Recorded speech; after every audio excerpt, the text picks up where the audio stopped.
648 parked out here on the other side of the gate. That way when Brandon and I come after it, we'll just kick the ramps down and load up. All the cleanup is done.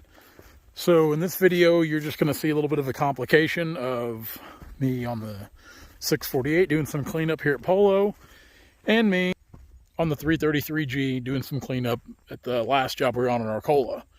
That's what I did yesterday, Thursday, October 20th. Today being Friday, October 21st. So they're calling for a bunch of rain this weekend. Fingers crossed we don't get much of that.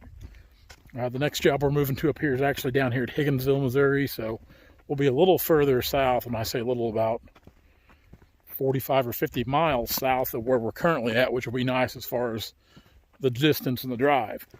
So hopefully we get to come back up in this area and work again soon. I really had a lot of fun working up here. Enjoyed cutting. It's just a little better timber than we're used to back home. So anytime I get the chance to work in northern Missouri, I usually jump all over it.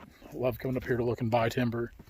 It's just, I think this is probably the most beautiful part of Missouri, to be honest with you. I mean, even though I kind of love my native home there around Stockton on the brink of the Ozarks, there's just something about this rolling hills up here in northern Missouri I really like too, along the Missouri River and on and closer to Iowa. It's just a beautiful country.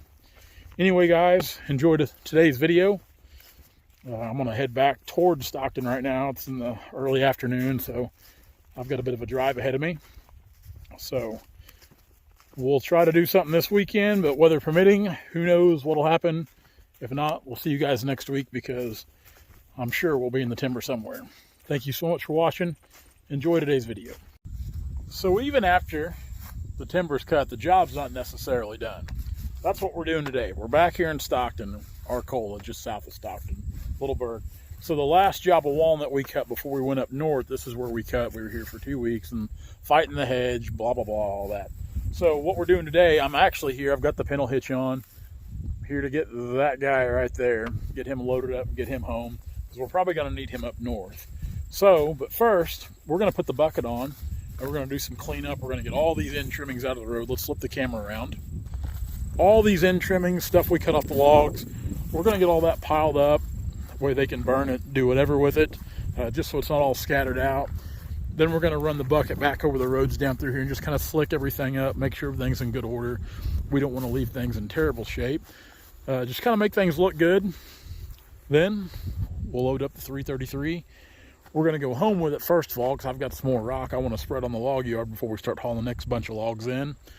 And then it'll probably be waiting for a trip up north. You try to do the best you can. Try to do cleanup, like fine cleanup, with one of these 648Hs. It's kind of like trying to put do home decor work in your living room with a sledgehammer. That's about what it feels like. Everything is so big on this, and you're just trying to do some little touch-up work, make everything look good. Right here, I've already got this top over here, another little shove. There's a few branches that out. Of course, naturally the blade would hang up, pull the top back out. And I'm almost a little OCD about my cleanup. I like my cleanup to be nearly perfect. I try to do literally everything I can, and really work like this is best done with the 333G skid steer. But not having it up here, we just got to make do with what we got, and that's the H series today. So we're going to go around, make sure all the treetops are out of the field, because they do hay this, obviously. And we've got all the end pieces and trimmings, we've got them all pushed up. Then we'll get this thing out to the road. We just make some passes through here, kind of sweep up all the trimmings. That way we've got a clean deck area here, no debris left about. We'll just put it all in this big pile down here. Now we do have a tooth on the bucket broke, or not a tooth, but a pin on a tooth on the bucket broke there. Let's add some more words to that sentence. So that's why we're kind of seeing the dirt build up there. So when we bring this machine home, that'll be one of the things we address, is that broken pin on that tooth, because it's kind of aggravating. It's kind of like we got a snaggletooth bucket right now. That looks pretty good. It's nice and clean, no debris out there. All the debris in one pile off over here to the side. Now from that, we don't. I'm just going to leave that there because I don't know what to do with it other than keep it in a nice concentrated pile for burning.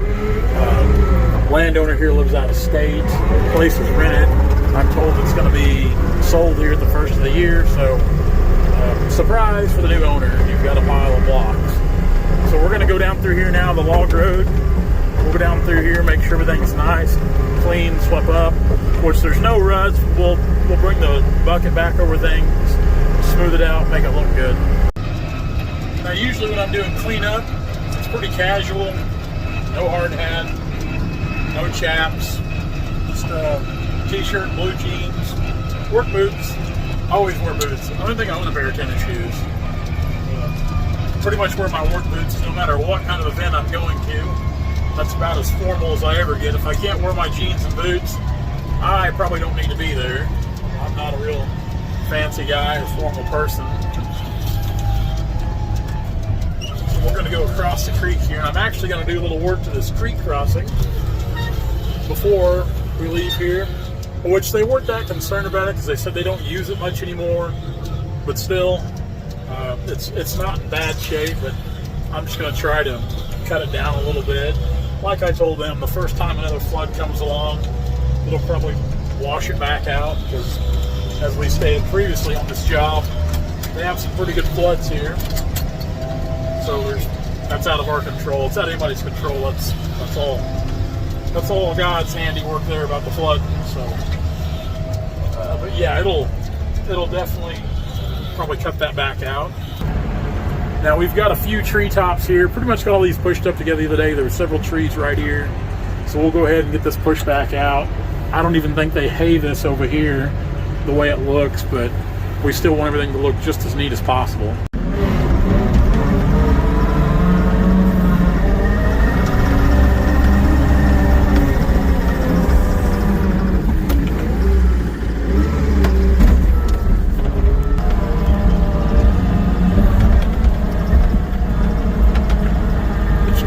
Bucket here in front of us, sweeping up what little debris we can get out.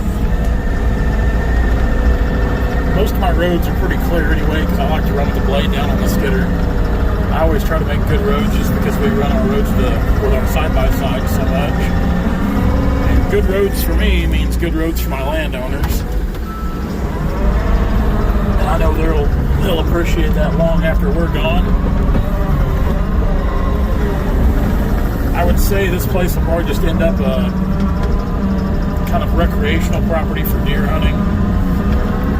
I don't suppose they'll try to clear it. I mean, I don't know that for sure, but that's just a guess. One thing about it, whoever ends up with it's going to have a good set of roads. We've seen a ton of deer tracks in these roads: coyote, bobcat, coon, possum.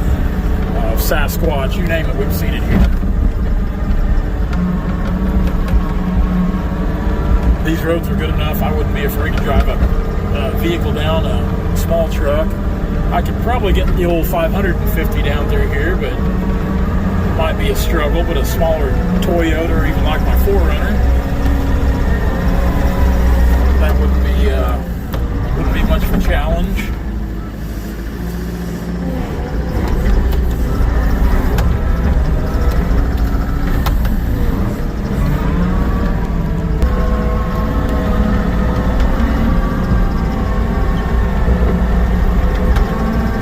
Stuff you see getting swept up is just kind of small roots and branches. And over here we'll kind of run back because the tires on the skidder did leave a little bit of an imprint here, so we'll run across that and kind of sweep it up.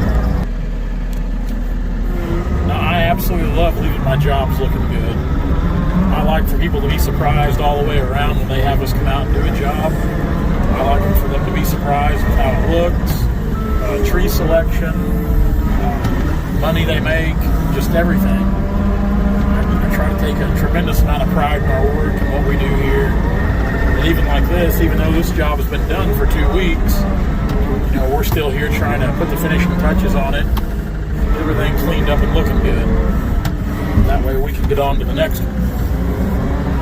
That was really a big reason we have this skid steer. It's not only for the ability to help us out in wet conditions, it's to be able to come back and keep things looking good long after we're done. That's just about got us. We're about here to the open field, so everything's slicked up, road looking good. Just ready to throw a little seed down. We'll get this thing out and get her loaded up. So a few weeks back, you'll notice in the videos, this is where we had everything decked. I was coming in here with the Mac to load up right here. Very clean, no trimmings left in here. Like I said, I got a couple grooves from my snaggletooth bucket, but for what this is, it isn't gonna hurt that much. One centralized pile there. Of course, the deer's still running. We got the ramps down. We're getting ready to load her up and get out of here. Looks pretty good.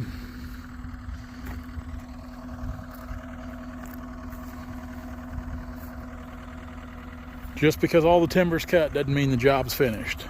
That's where we come back and try to do the cleanup and the finishing touches on things to make it all look good.